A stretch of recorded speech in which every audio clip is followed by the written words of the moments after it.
We've made a pit stop at Mood Food in Kempton. Why have we done that, Pete? Because we had a bit of a mishap.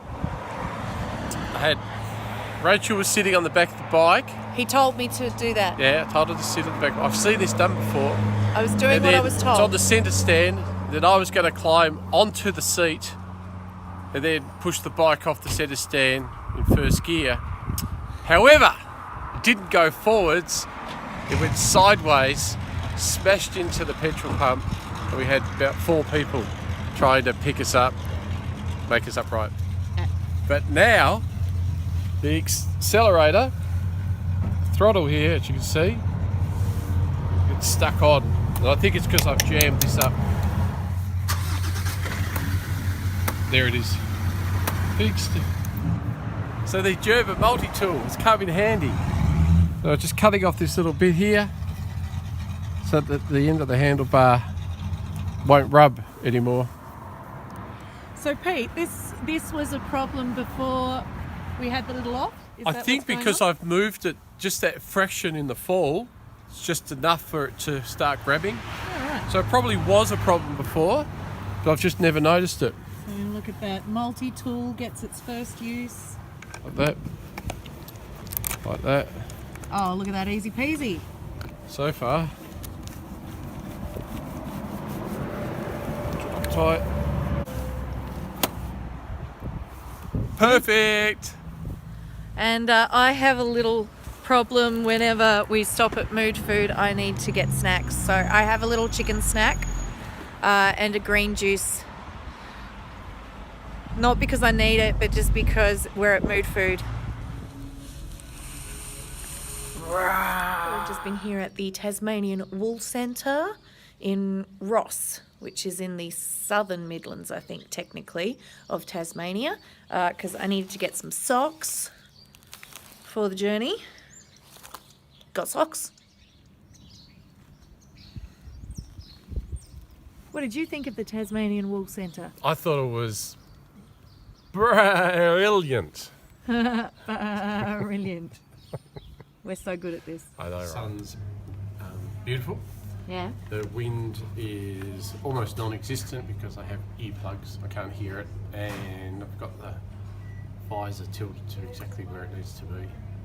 Nice. Occasional gusts from the side, a bit scary, but apart from that, whatever.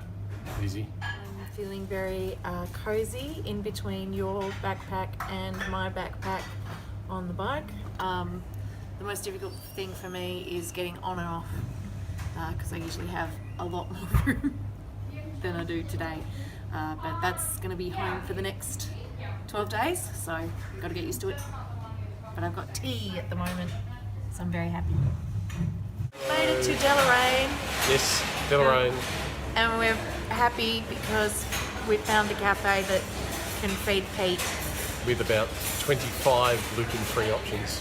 Yeah, so disappointed that we couldn't stop with the Hairy Highlander at St Andrew's Inn. But this is pretty good, I think. Yeah, they were closed. There. Yeah, apparently there's some sports thing on today. What is it? Yeah. Darts or something. Yeah, something like that. This is the view off the balcony at the back of this cafe that we've found. Isn't that pretty? One of the cool things about Deloraine are these little statues. They're all down the main street here. I'm not quite sure what this one's all about, but behind me you can see also Mama Buzz. That's the cafe we just had our afternoon lunch snack thing at. And there's Benny! Oh yeah, and Pete. If you're the coolest cockatoo in Deloraine, say hello. I said, if you're the coolest cockatoo. Hello. Hello. Hello, love. Hello, Cocky. Aren't you gorgeous? We made it. We're in line for the Spirit of Tasmania. It's still kind of light. The street lights just came on, but we did make it before dark, so that's really good. A few hours until we board, and then a few more hours until we set sail for Melbourne.